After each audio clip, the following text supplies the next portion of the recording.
Hey guys, can you hear me? Yep, we can hear you. I guess we lead this call. Might have to, yeah, but I can hear you and you can hear me. Well, let's try to get Const back up here. He just left. If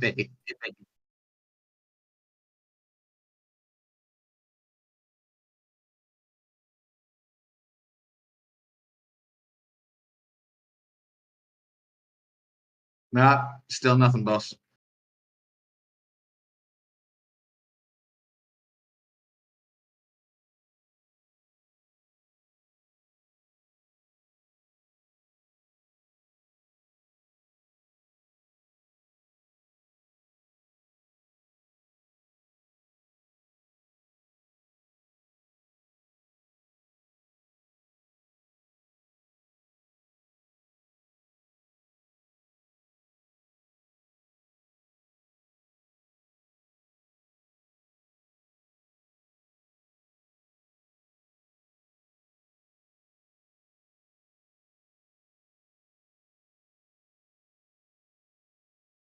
We can see that you're talking, but can't hear anything.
Okay, trying one more time.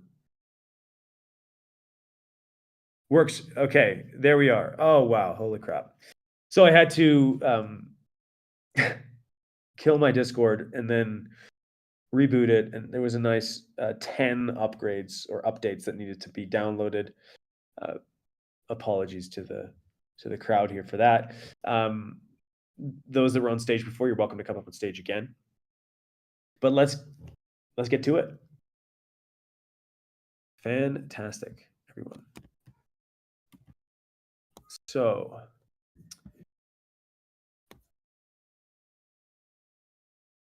exciting. I'm going to go live here. Just get a confirmation, people, that I am live, and you can see all of your lovely profile pictures and usernames. Woohoo. Hell yeah. Okay. So doing a bit of a presentation today. The purpose of this presentation is to prep the community for the vote that we're launching on the chain for Dynamic TAO. Now, in order for that vote to pass, we have a variety of technical decisions that we've made that we need confirmation from the community that people should be making votes on with clear eyes. So without further ado, let's talk about that. Okay. So everyone can see my screen confirmation. We can see the slides that I was just presenting. Yep. Okay, great. So what we'll cover on today's talk is primarily vote dynamics. So how this vote will take place, how it can be updated, the timeline for Dynamic TAO. Another thing we'll cover is subnet costs and the rate at which they will be added to the network. Those two things are highly related. We'll be presenting a slight change to the TAO emission design that was in the paper, although that's been updated and you can see that on the website now. And also our choice for TAO weight and what we see as the consequences of that choice. So vote dynamics.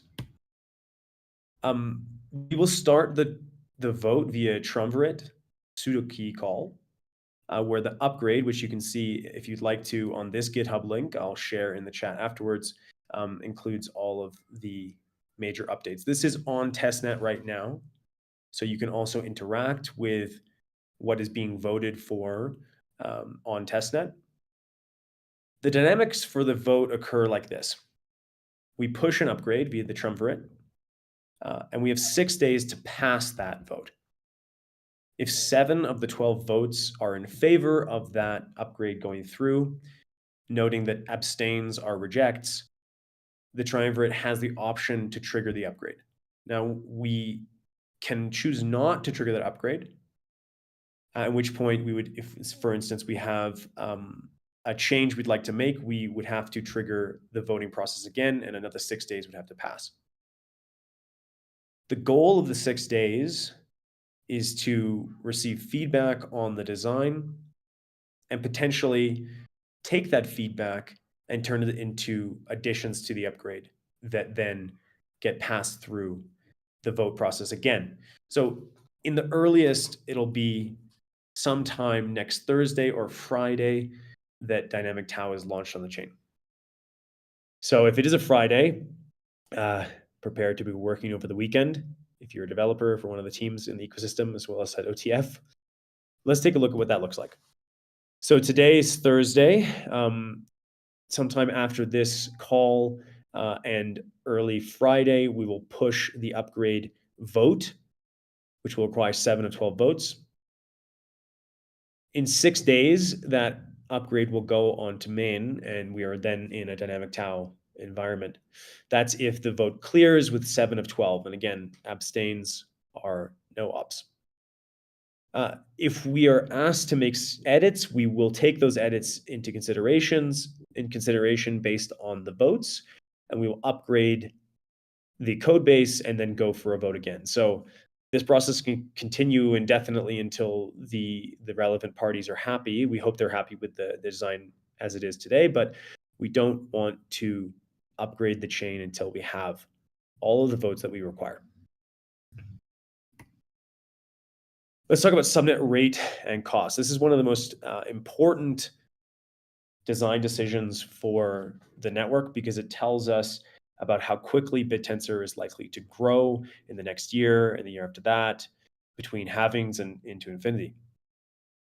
Note, some of these things can be changed later on, but we'd like to get these designs in place and working as best as we can with the launch.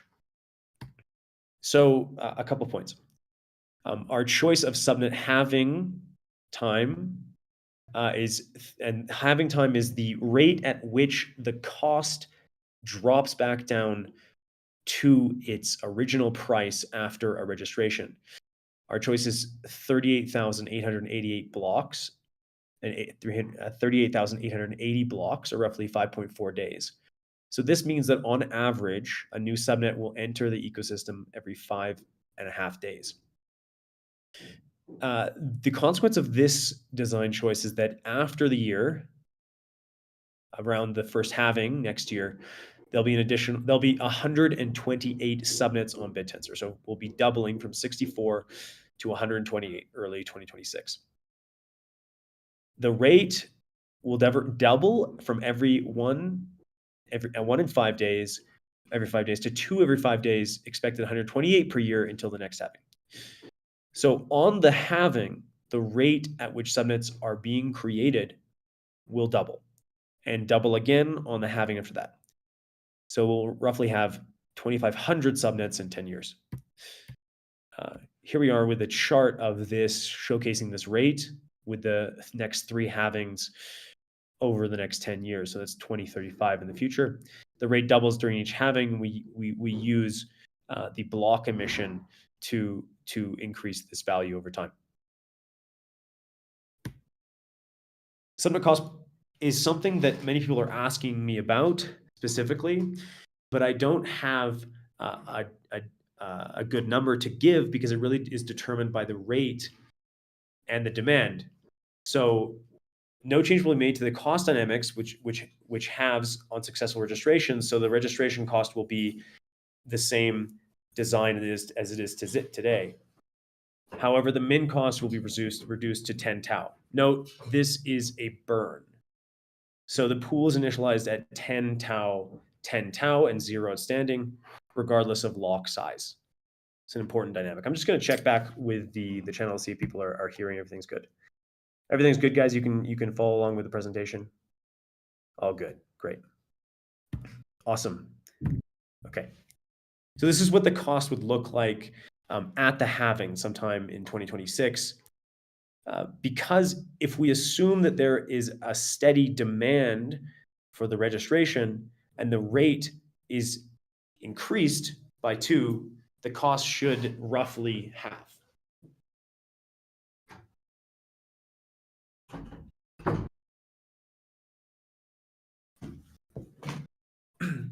Let's talk briefly about our choice of tau emission. Hopefully, if there's any questions, maybe we can actually go to the channel and I can ask some questions about this specific thing and also the vote.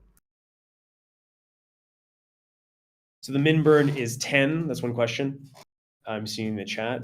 That's just a hyperparameter on the chain. And the reason we have a min is simply because we need an initial liquidity for the pools to not really destroy themselves with numerical instability. And there will be no deregistrations.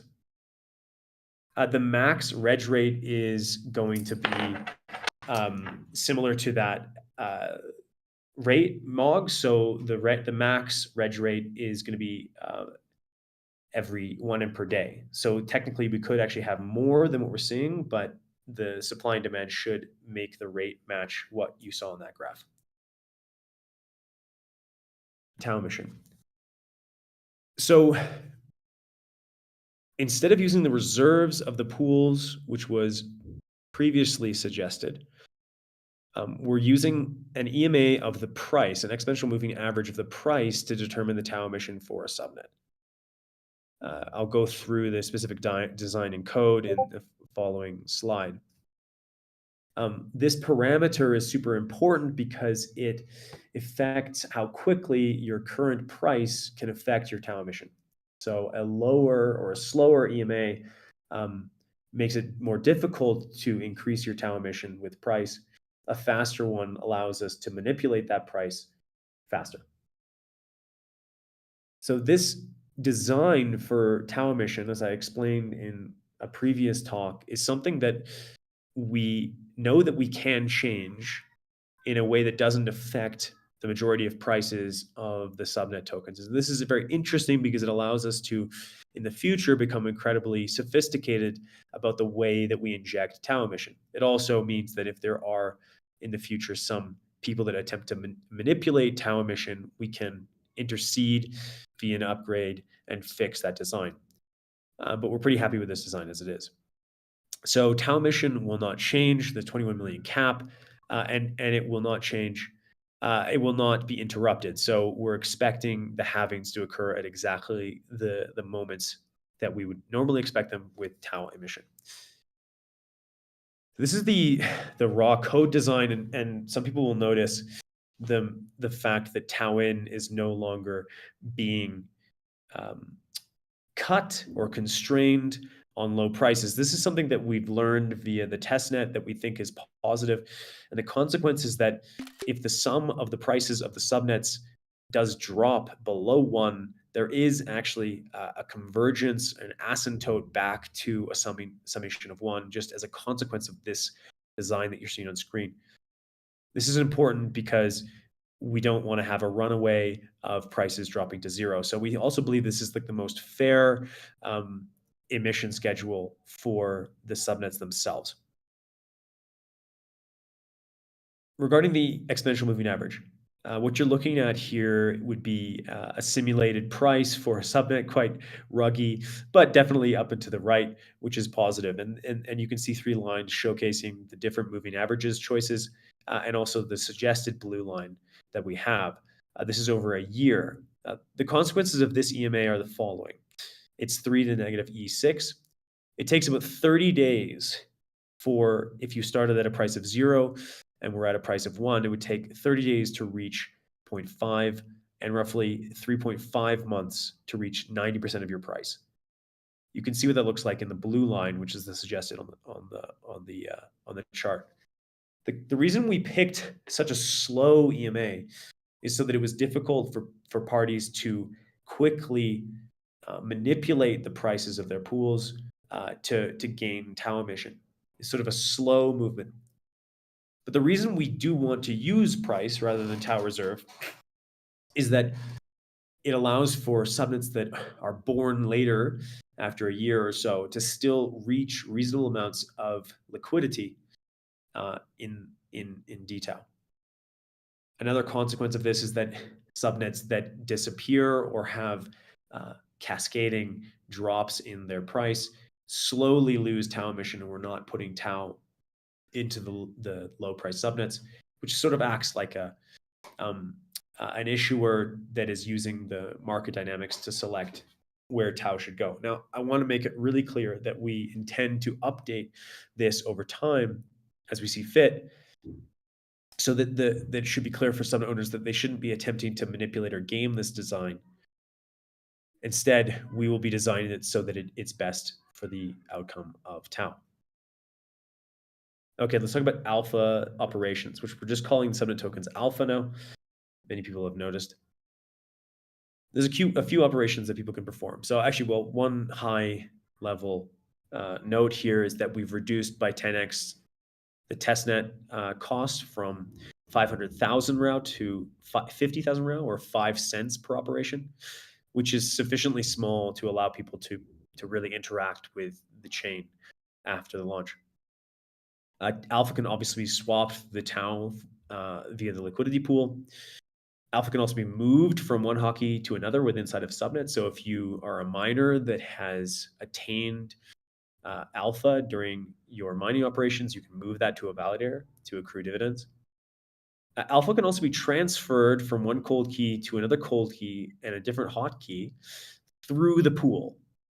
Now, whether or not this is obviously impossible to stop because people can unstake alpha and then transfer it to another cold key and then restake it. The question is whether or not that can be, if that's going to be an atomic operation. Our suggestion is that it should be, it can be toggled off by subnet creators, and there are some number of people that are suggesting that they would like more time to decentralize their subnets before they allowed atomic transfers. So this can be toggled off, and we've allowed this to be set by the subnet creators themselves, and we believe it's something that will help a few teams with legal quagmires that they currently in with their jurisdictions, if that exists. These are the operations. As you can see them, unstake obviously through the pool and move between validators within inside of the subnet, and then finally a transfer. Take Bob unstakes and then transfers to Charlie, and then Charlie restakes. And whether or not that is atomic or not is a toggle. It's a call that a subnet creator can make in order to protect themselves legally if they see fit.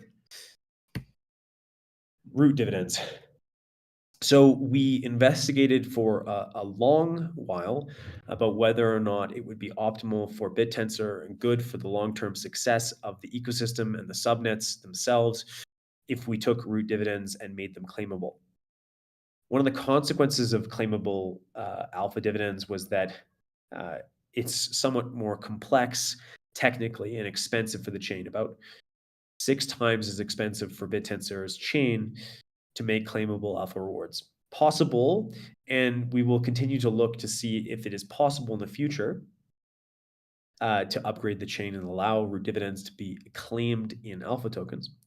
But we've chosen to go with the design that is on testnet, where root dividend is actually allocated in tau on the tempo. So root stakers experience no significant user experience change. So unless you are opting in to expose yourself to alpha tokens on BitTensor, you will not ever see them in your wallet, and you never have to worry about them. Indeed, we expect that the dividend for tau holders on root to possibly even increase initially after dynamic tau, which I'll explain in a bit. A consequence also of root dividend is that the unstake pressure is high at first, but drops over time based on the tau weight. So what does this look like in practice? This is a nice UML diagram showcasing how dividends are calculated. Tau weight is the parameter which determines how much a single unit of tau counts for stake within inside of a subnet. The higher this value, the more dividend that is accrued to those participants that are staking tau on root. That's the blue here on the graph. Another change in the design of dynamic tau is that stake is now represented by shares in a total rather than absolute value. Some people might argue that this allows them to make different tax, suggest different tax outcomes for themselves because they don't actually accrue dividend at all until they unstake. This is a lazy accounting optimization which reduced the chain bloat of BitTensor and allows us to scale to many magnitudes more subnets. It reduced the chain bloat by about 40,000 times, which was quite significant. The shares that you own are thus attached to the hotkey that you're staking within a subnet. So some other points here. The combination of a hotkey's tau on root and a hotkey's alpha within inside the subnet is what is used for stake within inside of human consensus. And thus, the dividend is proportional to that amount and must be split amongst the participants on root and the participants within inside of the subnet. As you can see, Bob is in both root and in alpha, but Charlie and Lewis are specifically on just one or the other. Root dividend, you can see on the left-hand side, root dividends are pre-swapped to tau. And so this is important because this means that tau holders on root actually never touch alpha. They attain their dividends in tau as normal, and nothing truly changes for them from an accounting perspective. So the tax implications of staking does not change. potentially even gets better for people that are staking on root. Okay, moving forward. I'm actually going to go back to the screen here and see if there's questions regarding this. I'll read the chat if there are questions about this specific section of the slides.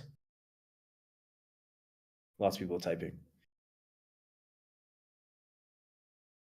How will the subnet's initial emission be calculated with EMA in mind? So prices will start at 0, and then they can slowly increase over time based on the EMA. Out of curiosity, does the subnet cost halving schedule align with the subnet alpha token halving schedule? No, it aligns with the halving schedule of tau itself. So there's 1 tau per block right now. After the halving, it's 0.5, and this is effectively just multiplied by the registration rate for subnets, which then increases the rate. So all emissions will drop to 0 initially, and it will take hours, days to recover possibly. Let's get to that in a sec. Okay, let's go to the next slide. Tau weight. Now, this is a really important slide or set of slides for people. And right now we're doing a lot of mathematical inquiry into getting very specific about how dividends accrue, compounding in alpha versus tau, but there are a few things that we can tell you straight out. So our suggestion for tau weight is 0.18, which was the original suggestion. Tau weight reflects the consensus power that a single unit of tau attains relative to a single unit of alpha in all subnets. Lower tau weight increases the yearly APR rate for alpha. Something to note, I'll show you in a slide following this. Larger tau weights slow the transition process from the current validators to the subnet alpha validators. So with a higher tau weight, we smooth over from the current design into the new design somewhat slower. A lower tau weight means we move faster, and the current set of validators will effectively be changed to those that are within inside of the subnet in a faster rate. Larger tau weight increases auto sell pressure on subnets and slows down their convergence to a price summation of 1, which I'll get to in a second. Let's go through these one by one. As a consequence of root auto unstaking, prices do drop initially low, as you can see on this chart. The lower the tau weight, the faster this reconverges back to a summation of 1 over 1. So why is that? There's 1 tau being injected per block, and so as a consequence, the prices of subnets should match a sum of 1 over time. So tau affects a steady state prices in the near term. This is over a number of years. Note the x-axis here. Lower tau weights hasten the rate that exchange rates reach 1-to-1 correspondence with tau.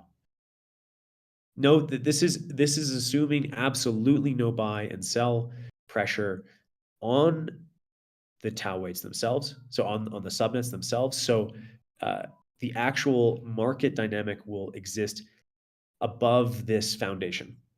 It's important to note, though, that what we see on testnet with tau weight at 0.018, the prices are still below a summation of 1, but will reach that 1-to-1 correspondence after, similar to the blue line, over a period of time. Another important thing to note is root proportion. This is the speed at which root validators will lose their weight relative to validators in alpha. We want this process to be slow and stable. So as you can see, the suggested line is the purple one, which means that we drop to about 20% weight in subnets over the year. So at around the halving, tau weight would mean that root validators still have about 20% of the weight within inside of a subnet. The final thing is the APR, and this is perhaps the saving grace for the consequence of tau root selling. You can see the purple line here is the suggested 0.18. And this is the APR. This is the change in the amount of alpha you have if you were to own the first alpha within inside of a subnet. So a tau weight of 18% suggests that if you had one alpha initially, you'd have 2.5 by the end of the year. This is what will likely keep the subnet prices relatively high depending on this weight. Something that people should look at and carefully understand, because this determines the accrual of the ownership of the subnet over time for people that are early stakers. We didn't want this to be too high, of course, because it would mean the prices would go to infinity. So we've picked a fairly low value of, fairly high value of 0.18. All of this can be explored more in the paper. And I've also released a number of code blocks that people can run to recreate these graphs if they're interested to understand the mathematics. Nick and Max, who were on the dTAO paper that was just released, also are publishing some more mathematical and financial modeling of how this will affect the subnets over time. Great. So those are our suggestions. The major ones being the transaction costs, the rates of the subnets being registered, how the vote will commence after this call, the tau weight that we're suggesting, as well as the operations that are available and how they can be constrained for alpha. These are the things that people had concerns about, but we're looking forward to hearing more concerns over the next couple of days.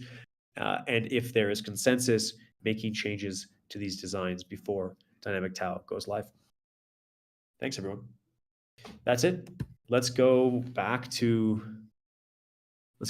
and see if we can get some questions from the audience. Perhaps people would like me to post images of these charts into the chat. Yeah, sure. I will get you guys a copy of the slides. But let's bring some people up on stage and see if we can construct a healthy debate.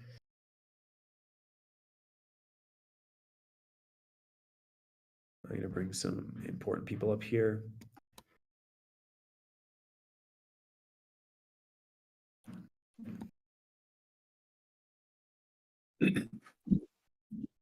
Welcome, welcome.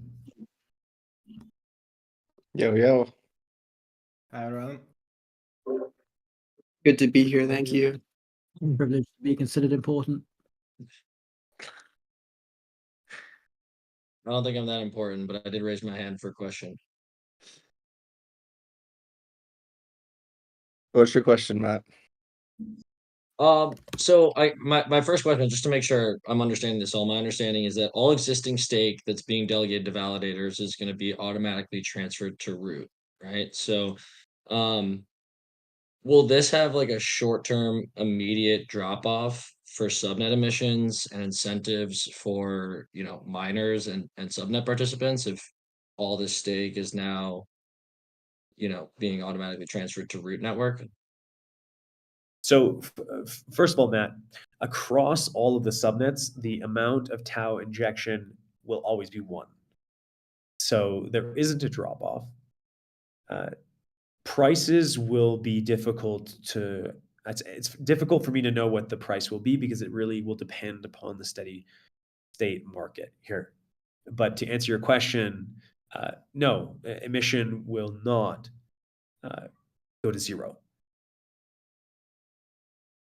Right. So I guess I never was worried about the emission going to 0 because I understand that that stays constant, but wouldn't the emissions to root increase out of the gate and then the emissions to individual subnets decrease, or would that kind of align with the tau weight that you were just discussing that kind of like smooths out that curve? Well, currently, I think root emission is something about 8% on the current network, on current main.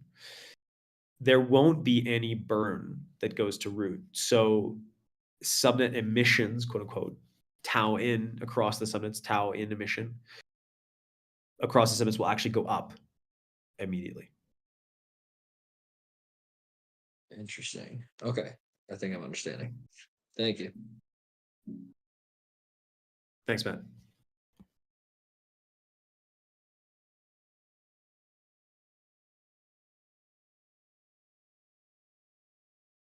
If people want to answer questions in the chat or just read them to me.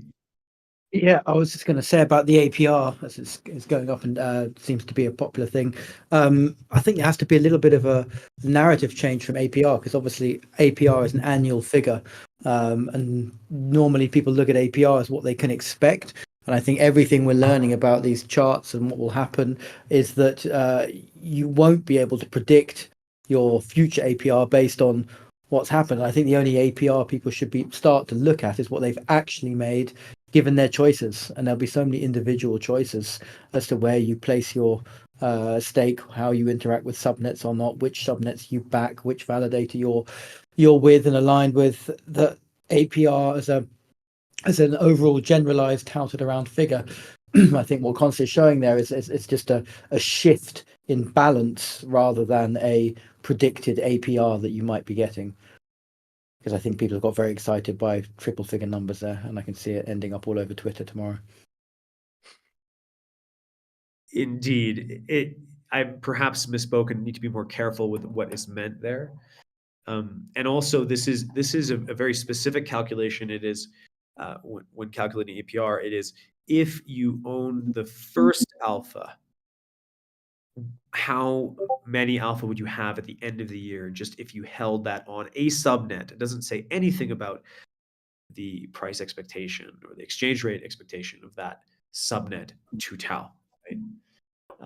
The base APR obviously for tau itself is 17%. So there's like a risk-free rate here that doesn't change and is still pretty high.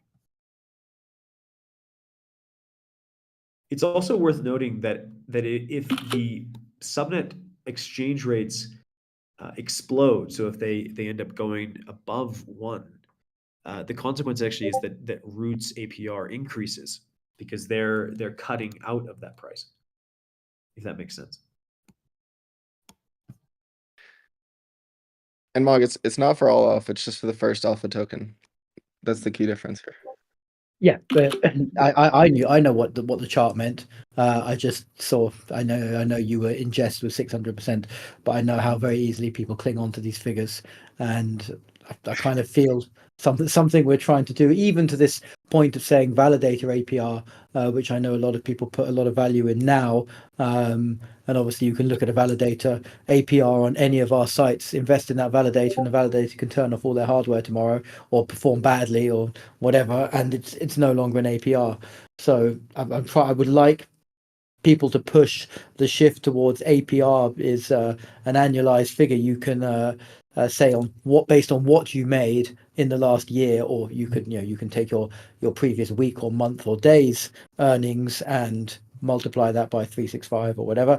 But it's not a promise, and that's what people tend to get led into, these promises of APR that are not attainable. Yes, this is not a promise. This is a mathematical model which is talking about averages, right? So super important that people understand that. Perhaps something that shouldn't be presented in the slides, but I mean, I also respect the intelligence of the community, and I know that they can do the mathematics themselves. Is this PDF all the slides? Yes. Oh, great. What do you guys think about linear expansion on the subnets? Maybe we can try to get it more geometric, like to achieve more subnets per year. Absolutely, Igor. We can change this over time. I feel like the value we're selecting here is a conservative one, so that we can slowly move up. Still, hundreds of subnets within a couple of years. Right. I mean, based on your mechanism, we can have 365 in the next year if people are willing to pay a continually increasing value to grab a subnet. Exactly. That, of course, would be impossible because there's not enough tau in existence.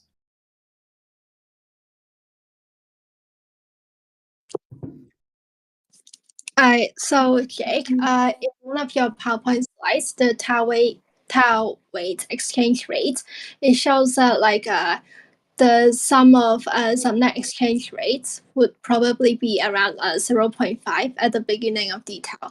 And I think also in another PowerPoint slide, it was said that in the pool initially, there will be 10 tau and 10 alphas, meaning that the initial price of a subnet will be 1. So wouldn't it be better if the price of the subnet is initialized according to like around the scale of the sum of exchange rates, which is around 0.5, so that we can avoid having the price initialized at 1 and then drop to 0.5, something like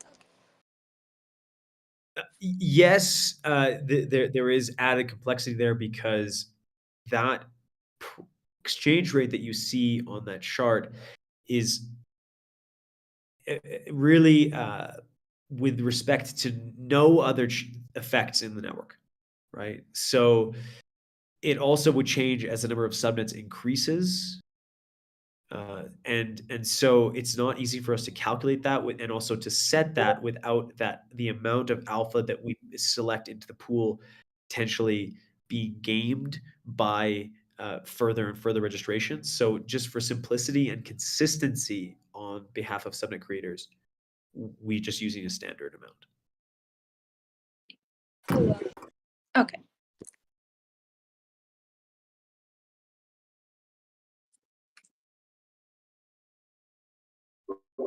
Sorry, I think Hey, it was Samuel. answered.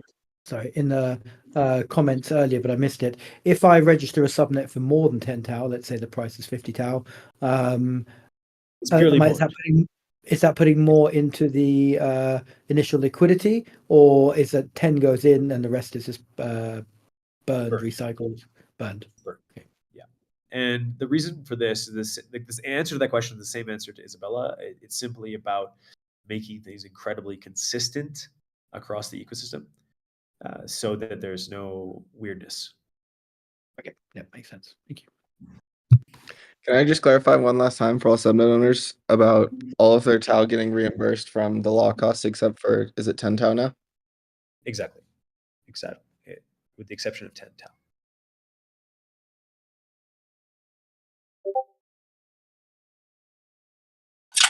Hey, Const. So question about how you guys got to 18% for tau weight. The way I think about tau weight is that the higher the value, the longer, in terms of like numbers of days that cell pressure is high for.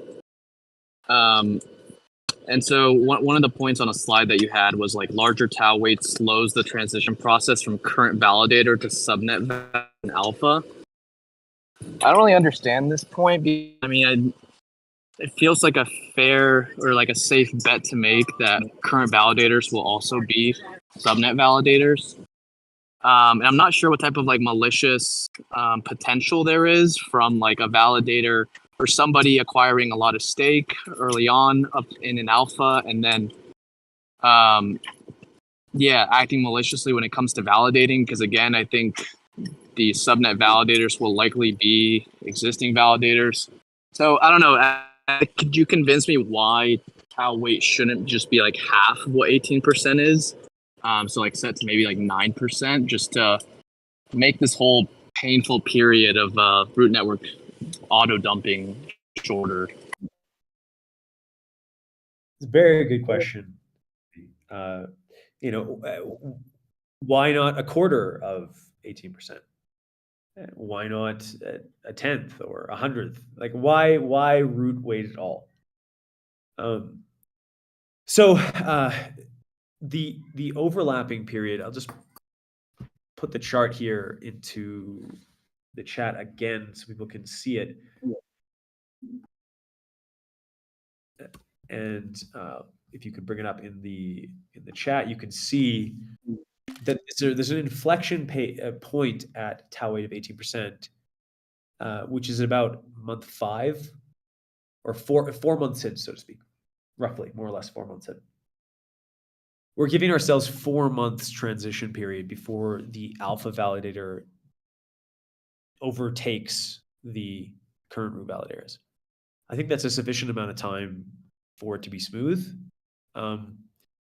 Now, regarding like dumping on, I honestly think that it's very difficult for us to say whether or not the prices will be continuously dumped on and go to zero like we see on testnet as a consequence of people understanding the dynamics of the increased APR of the subnet tokens and understanding that if you're making a long-term play on the subnet, the price is the price, right? So your upside is basically based on, there's always be 21 million. One alpha is one alpha. These were really hard things to select, and ultimately we just picked the one that that looked best to us in the graphs. But there's actually, when it comes down to the selection of a hyperparameter, often it's very difficult to know what it should be. And ultimately it'll be people choosing to restake their tau from root that actually makes the difference. So that it will be people's active participation in staking and unstaking that determines what that tau weight really effectively is. Because if you restake your root dividends, root weight actually is irrelevant. It doesn't matter for the price. And hey, Const, I share some of that concern, that Sammy's, bringing up there. I wonder if you guys looked at sort of the security, kind of the security that like tau and the pools would have at those different markers, because 30 days in, you'd have 216,000 tau, that's already been distributed to the pools. So 75 million or so across all the subnets. So is there a way to look at it from kind of an economic security, what it would take for someone to have an alpha position, that could take over a meaningful subnet? Yes, I have done those calculations, and I didn't throw up more slides. There's an infinite number of slides that we could produce, but yes, you can quite easily calculate that, because you just look at the market caps, expected market caps of the subnet tokens over time, and then a 51% attack is just simply 51% of that. Let me see if I can bring that up actually.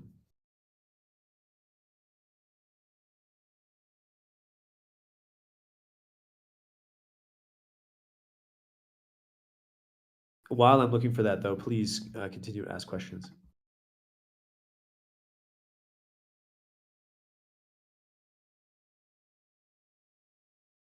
Do root Yeah, I don't know, stakers still... go ahead. I was just gonna kind of like wrap up on that question I asked.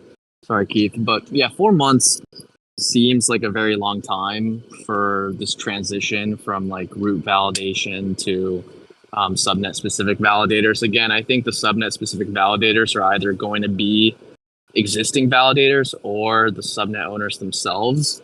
And so this like long period doesn't seem necessary to me. At the same time, like if this was a one-time thing that was only happening like at this transition from like root era to now dynamic tau, like that would make sense. But to have this for every new subnet, like even a year in the future, if like a new subnet was to register, them like having to wait 4 months for like this whole process, I don't know, seems a bit long, but I'll kind of dig deeper on my own to some of these values, but yeah, just wanted to end with that. Great, Sammy. I would appreciate your finger on the scale around this discussion for what you think the proper term should be. If you have better argumentation, I'd love to hear it. Yeah, and Cons in the chat, Marcia's kind of saying something similar, but I thought it was closer to 2 months, not 4 months, based on the 0.18 when we had looked at it previously.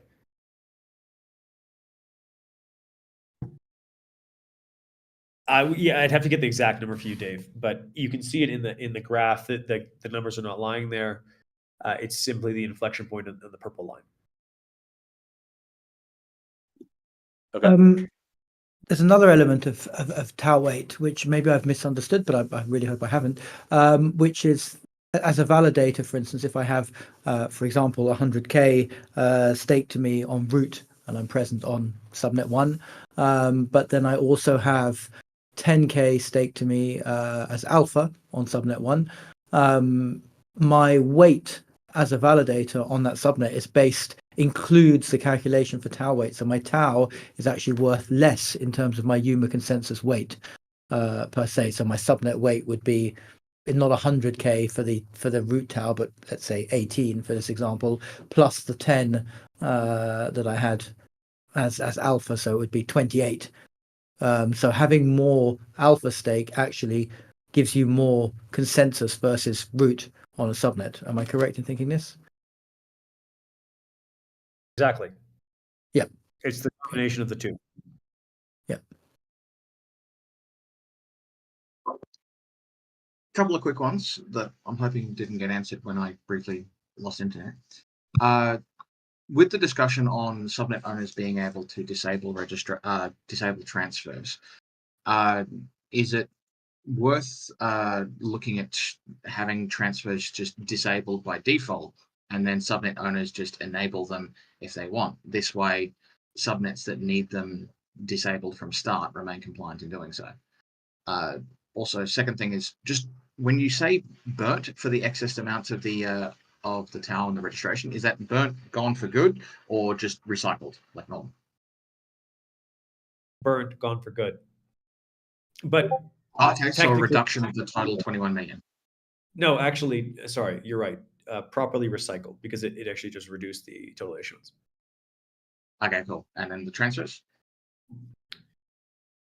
The transfer fees? No, sorry. When the ability to transfer detail from wallet to wallet, you were saying that subnet owners can opt to disable this. Would it not make compliance and life in general easier if transfers are disabled by default and then subnet owners can opt to enable it? Well, I think that if people are worried about compliance, they could immediately turn it off. And just to be clear here, right? What they're turning off is the ability to do an atomic swap, right? In a single transaction. So, like, it is a minor change, and no, we'd like to keep it as a default on. And if people are choosing to turn it off, they have that option, right? So if they need additional time, they can choose that option. Fair enough. Will there be an option to say when registering a subnet to set as part of the string of when you're registering it to say make new subnet but disabled transfers straight away? Well, you're welcome to make the extrinsic call the block afterwards, capricious. Okay. Right. I think that the difference here is negligible.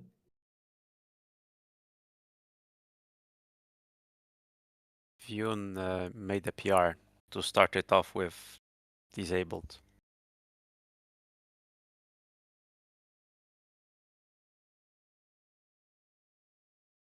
The current PR that's going into main was linked in this channel here, Ref. You can take a look at it. All the code is there. Yep, there is a PR which is like 10 minutes old, and it changes the default to false. But yeah, it doesn't matter much. The question I wanted to ask is about the smart contract and the proxy accounts, pure proxy accounts. Whether the flag is going to restrict those as well. Restrict proxies? No, the flag is not restricting proxies. The pure proxies owned by smart contracts, I mean. This is to protect the tokens temporarily from being wrapped. Our perspective is that that's not the purview of the creator of the subnet. If people doing that themselves would take that risk, if you perceive it as a risk, Ref, that's on them. So, I agree. Yeah. So no, we're not going to restrict what can be done on the chain by others. And I think the purview of the creator is what inside of the subnet itself, EVM is its own beast, which doesn't need to be restricted on the basis of a subnet creator.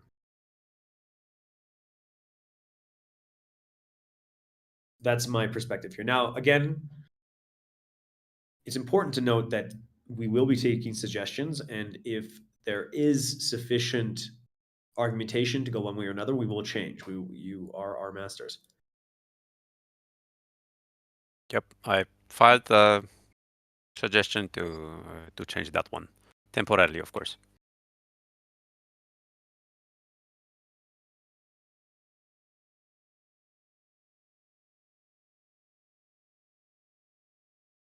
Keith, I see you lingering on the stage. Questions?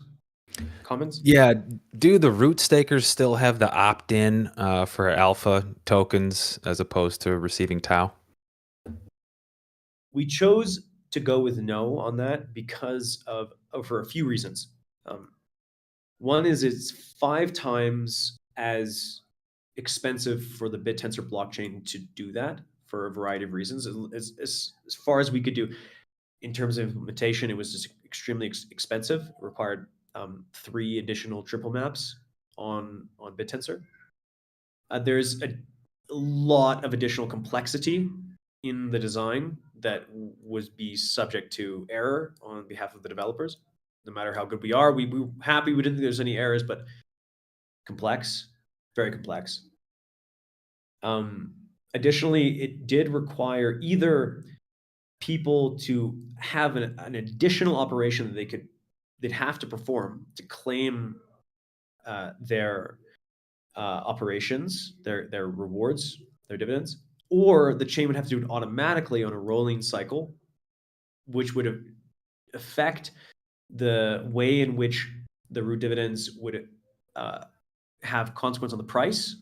So there would be a lot of randomness in the design that we didn't necessarily want to add, and also would be costly for the chain itself to perform. Now, finally, if someone chooses to build simply take my tau weight and redistribute it in alpha automatically, they would just have that option as they could just build that themselves, and there are people that are building that for them already. So we felt like let's limit complexity in the core Coinbase design and allow for the complexity to be built by secondary teams around that spine.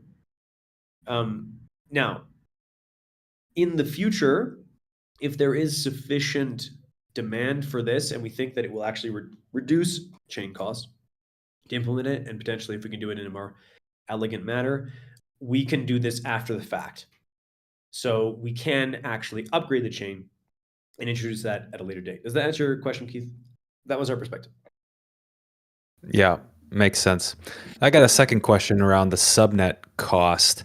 The drop on the cost on the graph that you have up on page, oh, there's no page numbers, but it's like maybe the 5th slide, 6th slide. You got a drop on there from like 1,000 down to 300 initially on launch. I'm trying to figure out what that slide means. I don't know. Maybe I'm the only one that's lost on this on the changes to subnet registration. Okay, let's go look at it again here, Keith. So, which slide are you referring to? This one or this one? 24. Here, this one. Right. Okay, so let's explain this. Right now on mainnet, the cost to register a subnet expressed as a lock is based on demand and supply. So, and the way that works is that when a registration occurs for a subnet, we double the lock cost, and then it decreases over a half-life. So for instance, if the current lock cost is 1,000, it goes to 2,000, and then drops back to 1,000 over 7,200 blocks. Now, that half-life is what really determines the rate, because if people register before 7,200, it'll double at a value that is more than the original 1,000. So it went 1,000 to 2,000, then went down to say 1,500, and then up to 3,000, right? So when we pick that half-life, we are setting what we expect to be the market equilibrium rate of subnets, but we're registrations, but we're not picking the actual cost. So what you see on this graph is at the halving point, sometime next year, we have that half-life. So instead of being 38,000 blocks, the halving time from that the price goes from 1,000 to 2,000, then down to 1,000 again, being 5 days, we have it. So now it's 2.5 days. As a consequence, the prices can drop with the same amount of demand. So as you can see at this halving, this is why the cost to register a subnet halves. Does that make sense? Yeah, but none of this actually affects the price of the subnet that people have been paying, for the last, I don't know, let's say few months at whatever it is between, 1,000 to 1,500 TAO or wherever the lock costs are. I mean, I get it. It just has no impact on what we've been doing up to this point, other than the halving occurring at some point in early 26. Do I understand that right? Well, no. So you're saying that the changes here have no effect? Is that what you're saying? On the cost of the subnet registration.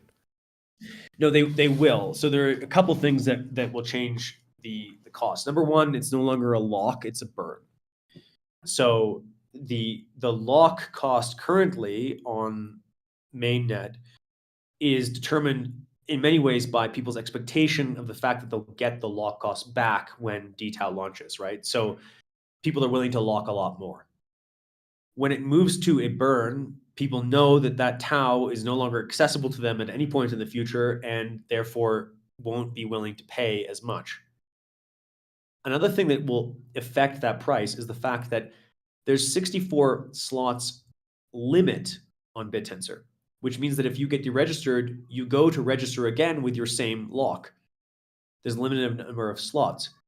Whereas when we uncap the limit, the total amount of subnet slots, what more people that are in demand of a subnet will be able to get their slot. And so they won't be sitting at the door, so to speak, trying to lock again to enter the system once more. So both of those things will significantly drop the cost to register a subnet. If you think about it, it's like the average, the cost is likely to be the average demand for those 128 slots, or actually additional 64 slots inside the year.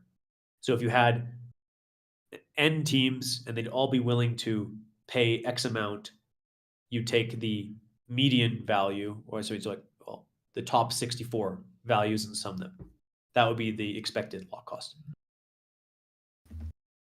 Got it. Cool. Thank you. How many subnets registered last year? Good question. I do bet not Doug know. has that info. Who's Doug? From TAO Stats. Yeah, well, you can bring it up on TAO Stats, and I think we can get it from here. Doug is scrambling for the API now and a PyBook. We'll have that answer shortly. If I go to subnets, does it show the cost right here? Count how many peaks there are in this. Yeah. That's the answer to your question. If somebody would like to do that. But it's probably about 128, double the number of subnets there are currently. That's my guess. If I was to put a number on it, maybe it even looks like slightly less. You have to count manually, no cheating allowed. There's been a couple of people asking, I should say a few of the questions were talking about what overhead for the chain and performance and that sort of thing. raises the next question of what's the TPS going to be looking like under this? How many swaps can we handle per block? How's it going to be handling the enter of degens? That's a great question for someone like Voon from the Nucleus team. Actually, I don't know the answer to that question. It's 2 in a row. Our block sizes are 5 meg. Voon? I don't know if we can reverse from that. Do you know the answer to that question, Cameron? I'm looking at the block API of the last ones. Of course, that will depend on the size of the transactions. Set weights operations are quite large because they require that you set like hundreds of weights each U16, staking out up. The last 50 was about 9,000 bytes average. Yeah. And we can fit more into the blocks. We can fit more into the blocks now that we're doing lazy accounting on the disbursement to nominators, which is a crazy innovation on the chain for what we can do in terms of scaling. I didn't realize, but we have it on top market cap, all the registrations. 352. And what price they're registered at. 352 over what period of time? Total. Yeah, year and a half. Is it 2 years or year and a half? Well, we can look at the beginning of this chart. October 2023. So we're going to slow down significantly. No, and the reason for that is that while the reason for that is that people will be not needing to register again because there's no deregistrations.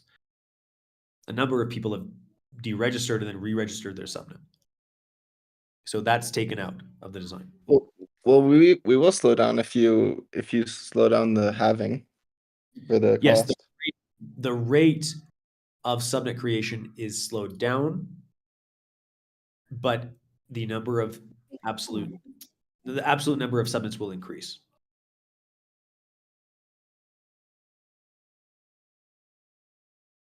I think one of the reasons why we want to do this is also to slowly smooth ourselves into this design, and not overload ourselves with the complexity of going from 64 to say 1,000 subnets within a very short period of time. Yeah, I can't order that many GPUs in a hurry.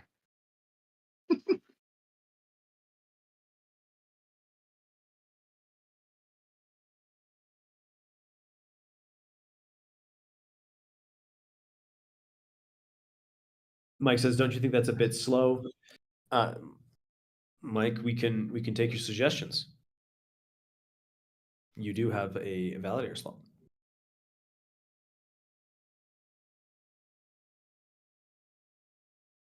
One question that has come up in a lot of discussions with both existing subnets and those wanting to register was the ability to burn their subnet tokens.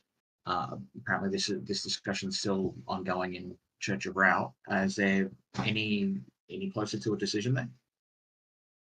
Right. Well, if you toggle transfers, you can stake to a null address. But it does sound like it, and that doesn't recycle. Oh, it doesn't recycle. That's right. No, it fully burns. Right. Okay, I see what you're saying. Well, I've actually never heard this before. What was the argumentation for this? Why do people want to recycle? Coming online, baby. Capturing subnet revenue, turning it into a buyback, and recycling. Yeah. And that's better than burning it outright? Yeah. Because you pretty much push back the halving events for the individual subnet emissions for the alpha tokens. Okay, understood. That's an interesting idea. This is something that we could easily implement after the fact. It's not something that would drastically change the launch. So it's not something that I would suggest that we would vote no on. But it's a good idea. Any plans to allow subnet owners to have some degree of flexibility, perhaps like within a range bound of how many UIDs can be on their subnet? So, for example, SN1 has 1024, everyone else has 256. Some might need 512 or whatever. Is that going to remain locked as is, or maybe a degree of flexibility? I think that's secondary to the dynamic tau upgrade. But yes, we have talked about allowing increased UIDs a number of times.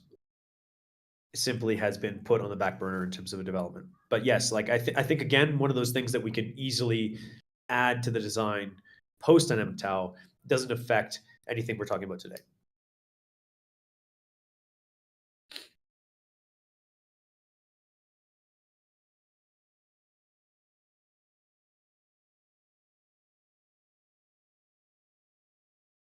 Caro, you're on stage. Is the vote live? I am You on said there were No, 6 votes? The vote is not live. We're going to do that, carefully after this call between today and tomorrow. And it'll basically just be on approving the current DevNet testnet code? Exactly. Cool. Rob. Yes, sir. I don't know. I'm just thinking about registration right now. This is all very exciting. Very exciting. I do think things like the recycling, like what Capricious was talking about, is going to be important. At least for some subnets, it should be like a toggle, I think. But I was thinking about registration, and I don't know if I understand exactly how registration works. So Subnet registration or minor registration? Yeah, subnet. No, registering into a subnet. Minor registration. Yes. So the cost to register is still measured in tau, but when the registration occurs, we take the burn cost or the recycle cost and we swap it into the pool for alpha and then burn the alpha. Does that make sense? Yes. No, okay. So I've been thinking about so there's tau or there's alpha in and alpha out, right? The alpha in is what goes into the pool, and the alpha out is what gets paid distributed to the miners, correct? Yes, and validators. And validators. So if you like Ref was recently saying in the chat that UID pressure means your subnet's terrible, and but wouldn't that actually be something that's maybe good in dTAO? Because if you have high registrations or there's a lot of churn in your subnet, right? That means that you're actually reducing the amount of. Do you see what I'm saying? Do you follow my logic here? Yes. It becomes effectively buy pressure for the token. Yeah, exactly. So that seems like a. You get 4 registrations per tempo, right? So regardless of whether you have 256 or 1,000 UIDs, there's still maximum 4 registration per tempo. And if you have 1,000 of them, then it's does the chain load thing. It's not good for the chain. As for subnet 1, this 1,000 is held by validators and about 3 miners. So it was believed long time ago that more UIDs will be better, but no, this is just UID pressure, and that's not a very good situation. But in dTAO, UID pressure, I can agree with you that in the current paradigm, UID pressure is hard for miners. But I think it would still be hard for miners. I don't think that changes, right? But there's actually subnet owners, there's some sort of incentive there to have churn on your subnet because it recycles your alpha. Yes. So it's interesting. We could have not done that, right? We could have, for instance, made it so the burn cost is in tau, it doesn't swap to alpha, and therefore it doesn't affect the subnet pool price or anything really, for that matter, except the issuance of tau itself. We chose to go with the latter because it allows subnet owners to gauge that design in their favor if it's something they want to optimize, because it does produce an optimization of your market in a subnet if you can choose if you can make it so that if the competition is too easy for people on your subnet, that cost is pulled into the burn of the subnet token, right? So it can be beneficial, I think, for the economic design of a subnet. I'd like to hear other people's thoughts on that. Yeah, me too. Fish, I'd like to hear your perspective on that. Actually, you know a lot about this.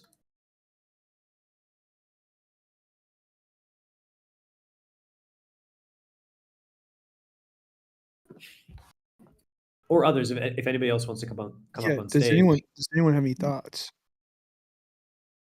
This is why I definitely was suggesting for the ability for people to be able to voluntarily just recycle their alpha, because it's the same thing. Like it just adds to the deflationary nature of like the economics of the subnet. Yeah. It's very interesting. Like it's you could see it like the recycling. It just continues to incentivize future contributors proportional to like their contributions. Recycling of alpha makes or burning makes sense in some subnets which cannot operate at some times. So there is a subnet that predicts S&P 500 price, and it just does not work on a weekend. And then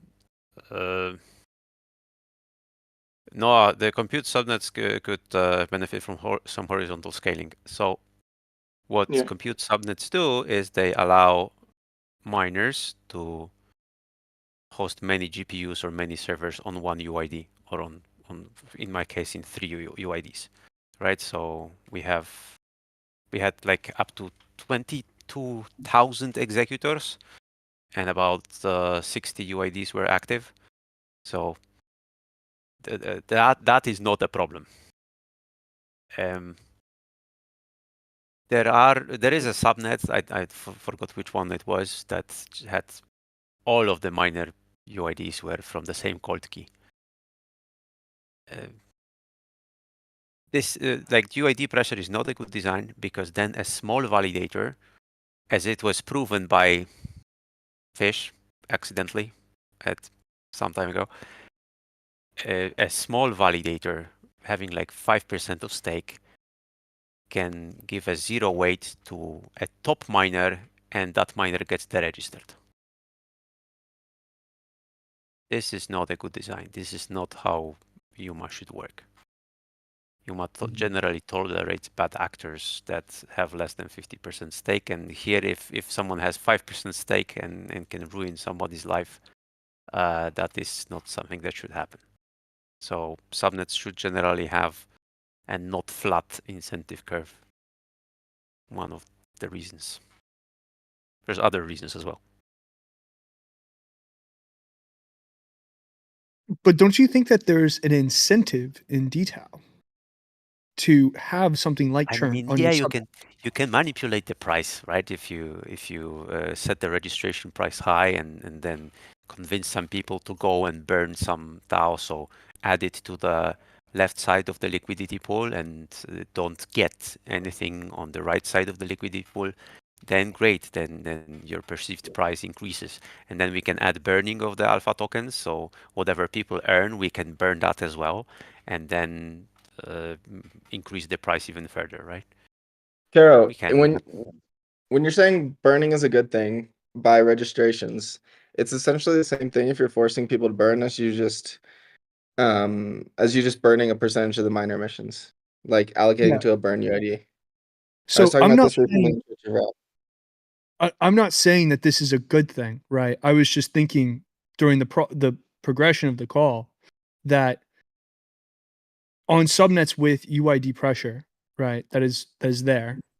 And not all subnets with UID pressure have flat curves, right?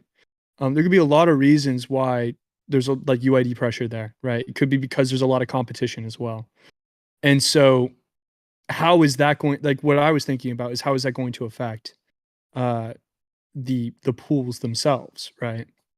And it seems that like if there is a subnet, right, that wants to have their price be higher.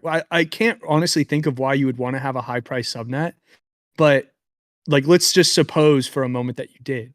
Then having like Wait, I don't know if but your emissions is based on your price. What do you mean you don't know why you'd want your subnet price to be high? I thought your emission was based off of the tau that's in the pool. No, it's based off your price. I see. Okay. So then there is, yeah, so then you would get more emission because you have a higher price. Okay. That makes sense.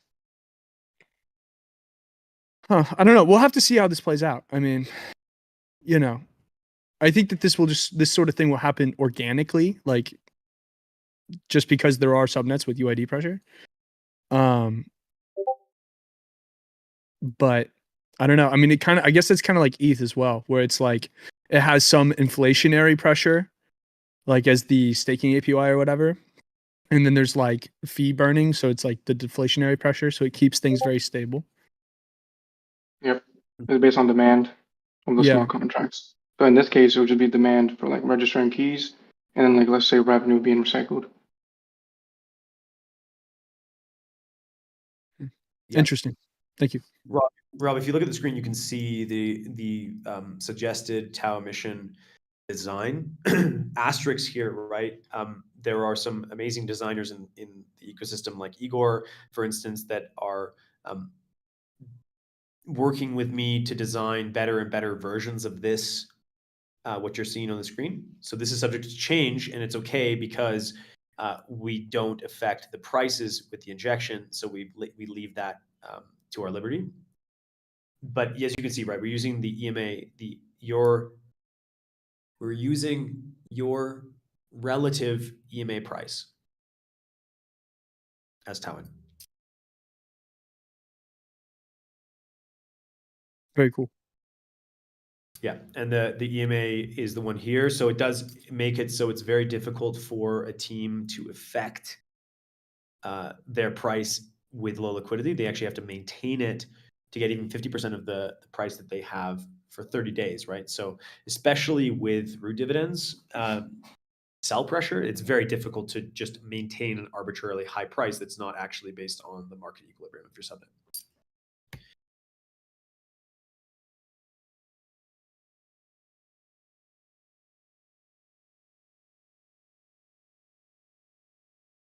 Well, I'm gonna go reread the paper. So thank you all. Okay. I do got a question about the validator votes.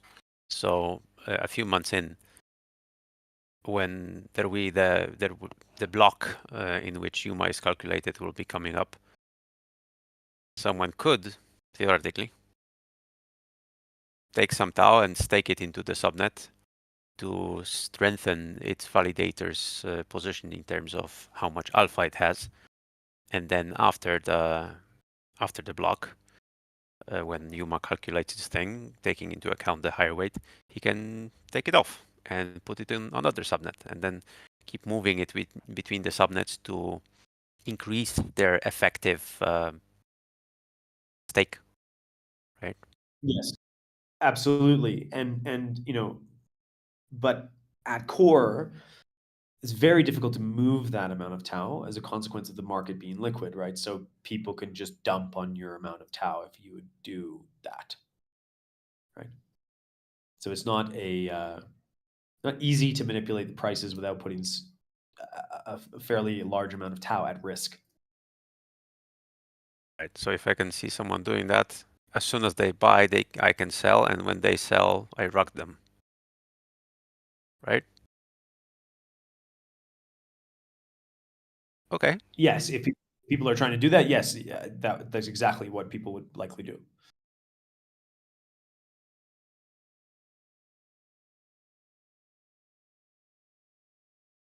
To Todd's question, the paper, yes, is actually being updated on the website right now with the current design. Small change. Hello guys, hope you are good. I must have a great question. I'm not sure, but as we already discussed, we know that all the research subnets, they're gonna have a lot of suffers, let's say. So I wanted to ask you: is OTF planning to buy some alpha tokens of those subnets or not?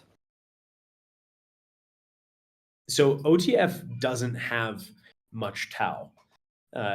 Common misconception. All of the tau that is staked to the OTF's validator is from participants in the ecosystem, right? It holds very little itself. So OTF will not be participating itself. I think the question is more like, what are other people going to do? Yeah, that's a great question. Actually, I think there will be like way less people investing in research subnet because they're not gonna have a business model, and they are just dump and dump and dump. So it's gonna be tough for them. It's a good question. Ultimately, a subnet on BitTensor needs to outline a path towards making the alpha inside of that subnet worth something.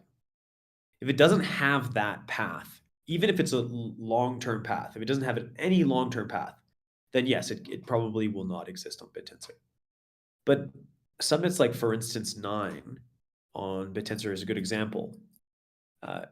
Clearly, there is value to the ability to train machine learning models effectively and efficiently. Whether or not that's being expressed in terms of revenue today is not the same thing. So it may not actually matter that much for a subnet that has a path towards something of incredible value. Like a good example would be OpenAI, right? OpenAI loses $5 billion per year. Is it 5 billion or like 500 million? I'm not totally sure actually what the revenue is, but it's substantial. 5 billion, yeah. And yet, a lot of people understand the long-term value of what is being created there and the fact that it can be captured. So even if there is no like quote unquote like immediate revenue for a subnet, I don't think that means that the subnet would go to zero. BitTensor itself has always had this problem or this question, and we've had to frame the ecosystem output as utility, even if that utility doesn't match revenue, quote unquote, in terms of emissions. Yeah, another thing that's worthwhile saying is that Subnet 9 is a perfect example. Again, sorry for biasing your subnet here, Will, but mining emission on Subnet 9 is probably many magnitudes larger than the actual cost to mine on that subnet.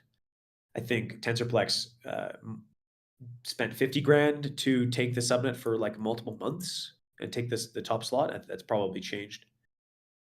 That's many magnitudes less than what the dollar cost mining incentive was on that subnet. And if the miners on the subnet that are attaining that emission see the long-term value and potential of what is being built, they'll hold, and that does not become downward pressure on the price automatically, right? So it's super important for a subnet to make that argument about, hey, this is how the utility can be crafted and turned into revenue, but not necessarily at the moment, instantaneous at the moment. I think with a lot of the research things, you have to look at how actually unique and valuable is this thing. So there's a lot of nascent BitTensor commodities that are great and high value, but they're not very unique and they're not very rare. Like, I'm not going to say specific subnets, but like their market competition is much higher. there's no other DAI protocol that's actually successfully trained models, and there's a multitude of subnets on BitTensor that have. And you look at Noose launching their Psych token recently, and the buy pressure into something that is just about a distributed training run. And I think, you have to look at what's the underlying technology and its long-term value. There's a lot of great things in, is it the graphite subnet and how they're going to monetize traveling salesman problems or whatever? I don't know the specifics of it, but it's really attractive to be like, oh, the obvious thing is let's sell computers because we can sell that. But I actually think in some ways those subnets have a much harder job because they've got to go sell a shitload of computers because they know it's viable now. It's a very different type of valuation and type of investor.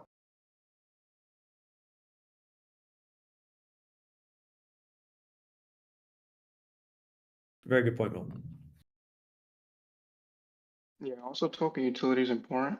You have to convince potential token holders that holding onto your token or even staking or running a validator has some utility, right? For example, compute subnets offer an access to compute, right? And the same thing for other subnets.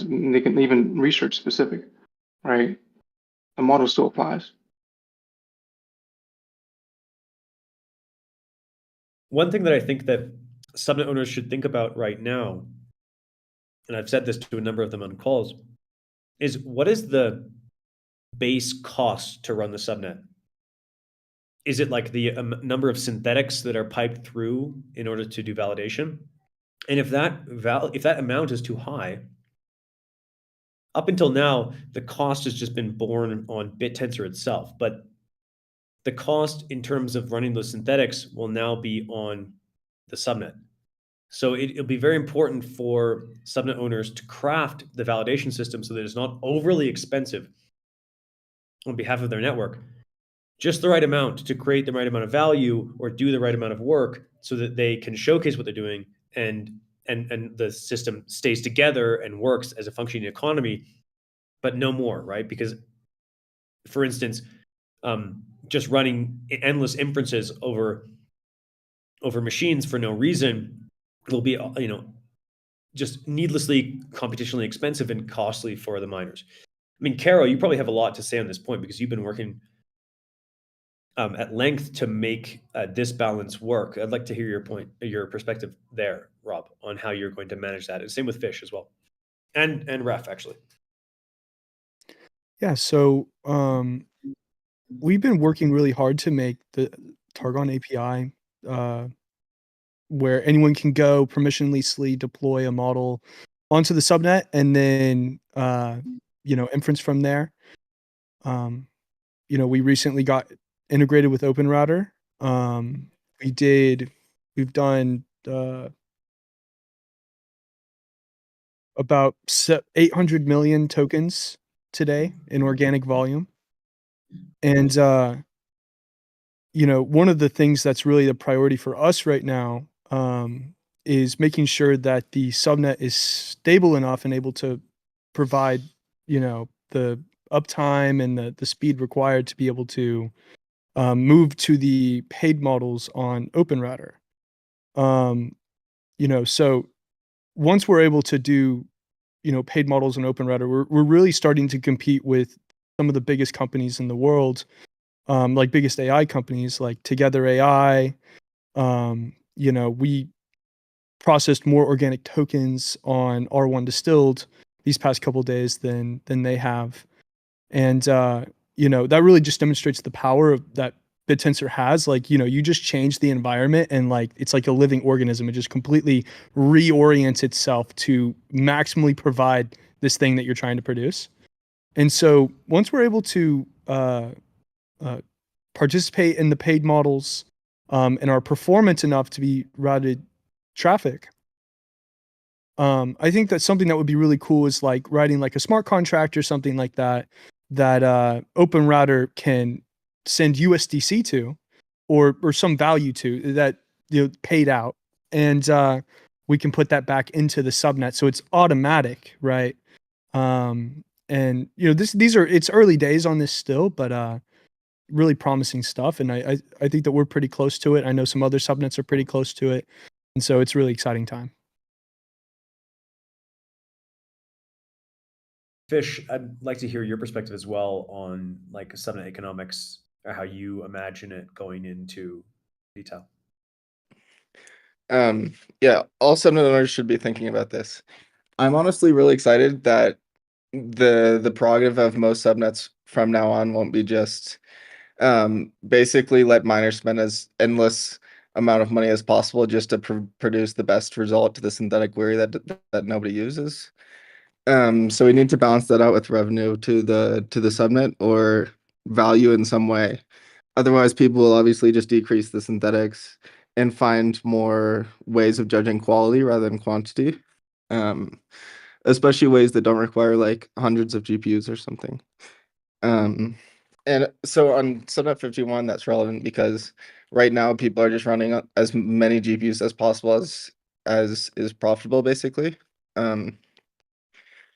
So I have a couple ideas in mind to change this. For example, we can only show like one of each GPU until it's rented, or like the user from the front end can say, I want a GPU with these specifications. And the miners can compete to be the first one to produce a good GPU with those specifications. But they're not basically sitting on the subnet all idle 24/7, and we're paying for that uptime now.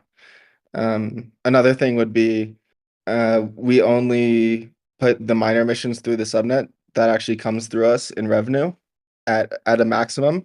So that way we're always at least net zero, and we're never net negative in terms of revenue coming in and revenue going out to the miners. And we can just burn the rest of the miner emissions. Many subnets have way more capacity than they have organic traffic, but their budget is fixed by their token price, right?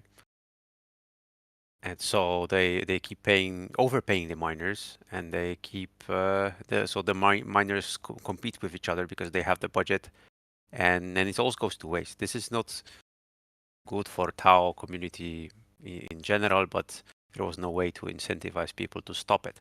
Now there is, but there are some subnets which, in order to mine it, you have to spend significant amount of money on resources, and the margins of miners are small, so they spend over 90% of what they earn on server fees, so they have to continuously unstake and sell it over to the exchange and pay pesos or whoever for hosting. Yeah, And a lot of the current designs of subnets are really bad for BitTensor. Like, for example, Subnet 18 just producing synthetic queries that aren't being used with no integrations in apps. Subnet 51, which has all of the GPUs available, but not like a small percentage is actually rented. Subnet, well, I'm calling out my own, but I feel like I shouldn't call it other subnets too. But there's where the miners need to have like 70 H100s just to be able to serve a massive amount of synthetic queries, or just to be able to serve synthetic queries like a couple milliseconds faster. But maybe 1% of those queries are actually being used in terms of a revenue generating output or some sort of application. Other than that, it's just like synthetic scoring. So it's going to be the main focus of subnet developers to revamp their incentive mechanism to just look at quality without like endless computational costs to get that quality.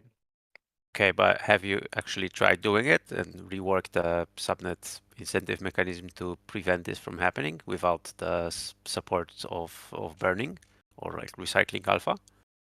Because I did.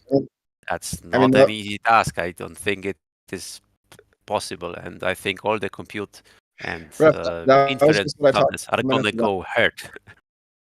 Yeah, I just spent 2 minutes answering that question about how I'm going to do that on Subnet 51. Yeah.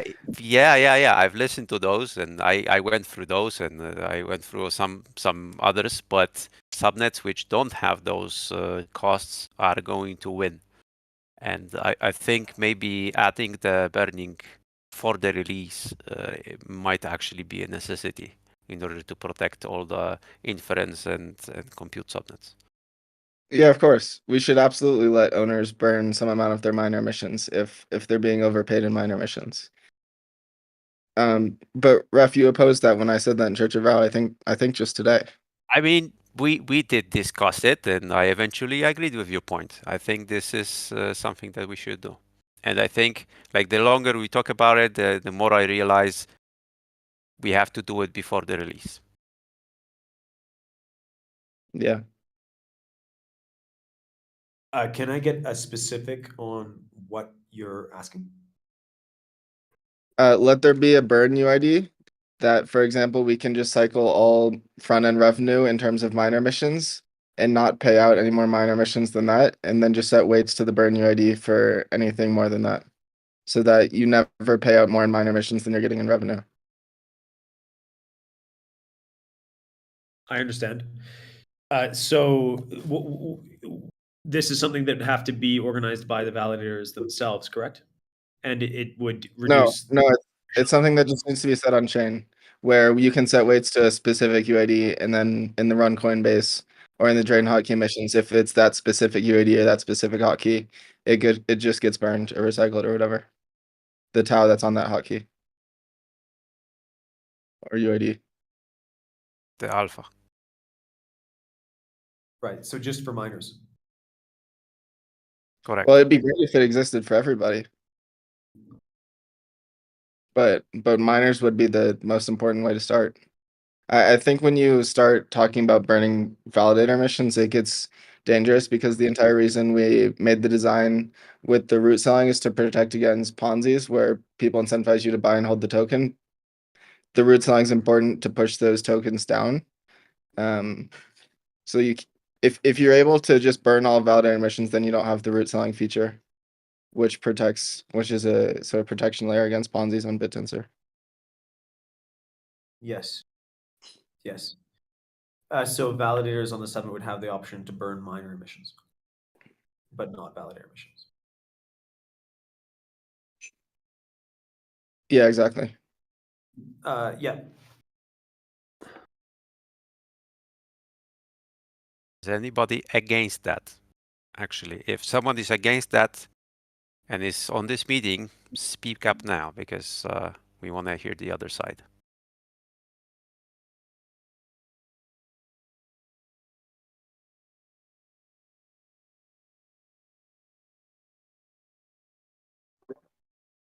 I guess a question regarding that would be if we still have like a 1:1 ratio between the miner and validator emission pool, and the validation is supposed to be cheaper for the commodities that miner create, meaning that ultimately the miner payout should be somehow higher than validator, then it would make sense for the subnet owner to be able to reduce the validator payout. And so not being able to burn it because of, I guess, the ignition of Ponzi scheme, which I don't totally get, seems kind of counterintuitive to me. Okay, so there is a very important thing. You cannot do it ever so that the miners earn more than validators. That's an important constraint of UMA, and if you break that, it's going to be a problem. So validators need to earn equal amount or higher amount than miners.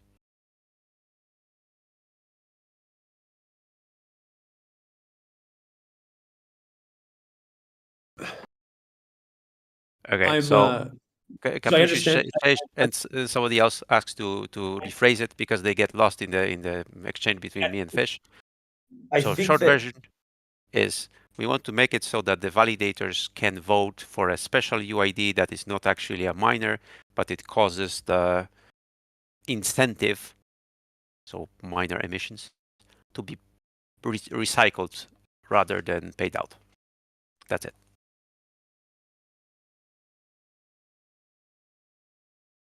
So I like the idea. I'm sorry. What would be the consensus to reach that that effectiveness? Like how many validators would have to vote? This would work the exact same way the current emission distribution is decided.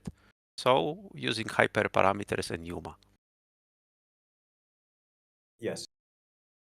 So this would be something that I would bin in the can happen after dynamic tau rather than before. We're I dealing think with a after lot. the first day, it's going to be over, right? So because miners of cost-heavy subnets will have to dump in order to sustain their operations, and then the prices are going to shift towards other subnets, and all the compute subnets and inference subnets might die before we, on the second day, deploy it. So that's why I think it's important to deploy it on day one. So I'm not sure because I think those subnet owners, they just need to back enough TAOs, like they need to prevent it. So for instance, if they are making money like Cilium, they just have to keep enough TAOs to send to their miners directly or to buy alpha tokens. That's it. So actually, another way to answer this question also, Rapido, is that the effect is the same.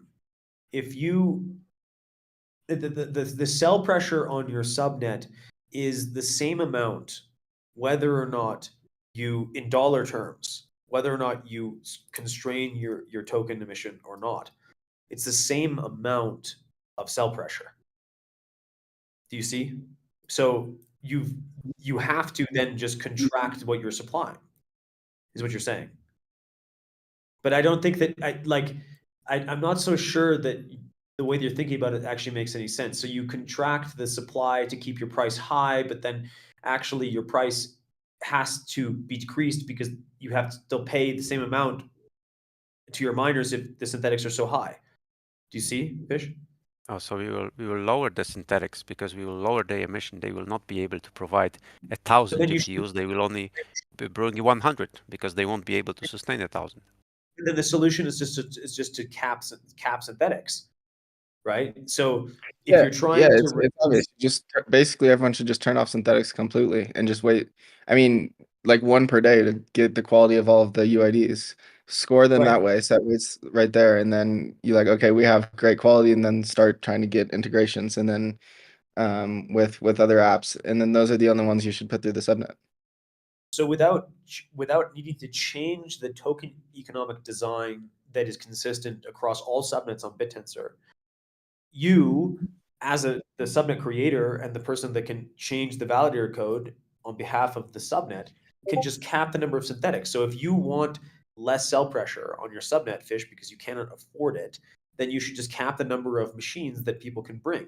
You just be like, we're not going to pay for any more than this, rather than burning the tau or the alpha token with a kind of a complex mechanism that we have to build in last minute, which I'm not totally sure is possible.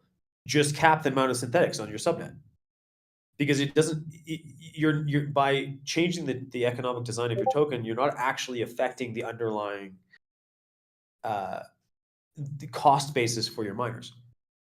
Yeah, it's a cool idea. So we could do something very similar. Without actually burning, we still give more money to the miners, but they're not forced to sell it that way. So we're like, okay, we can only have 100 H100s or like 5 more that are rented plus 5. And then people now have 5 H100s to choose from if they care about like location or CPU, something like that. Exactly. So it's rather than making it something that is ingrained into the chain and changes the token economics of all the subnets, just make it something that can change off the spine of the design. That's what I would say. It's somewhat similar, but obviously those miners can still sell. They're getting rewarded for something. They're getting over rewarded now for something that they don't really deserve. But that would be the same for all the subnets that you brought up as an example for the subnets that would just beat the inference provider subnets in the first place, right? So the ones that don't have any cell pressure, I don't know how they're getting attraction anyways, but supposedly they are in the same boat as you, right? The miners are getting paid for not doing the work, right? Right. It's going to be chaotic initially, no matter what, for sure. And that early chaos will then smooth over into stability over the next year. That's my suspicion of what will happen. But a subnet needs to figure out how they can argue the long-term value proposition of the commodity that they are running. I think ultimately, and yeah, be careful about the number of synthetics. I think that's super important. Like if it's just so expensive to run a miner and you have to sell everything, I think it does put you at a disadvantage to more well-crafted subnets themselves. I mean, people will probably find a way to get around the burn. Like I've been thinking about ways to do this for the last week now. Without it integrated into Subtensor, it's almost impossible to find a native way. But like you can do things like send less than 500 RAW to a bunch of addresses, and that will all get burned because it's less than the existential deposit. Or you can create a period where you set the min burn really high, and then just register for 100 tau to essentially recycle that amount of tau or alpha. Yeah, and you can force the miners to do that periodically, otherwise they are going to be penalized for not doing it. But that kind of seems like a very involved mechanism, and if it was just supported by the chain, it would be easier. Yeah.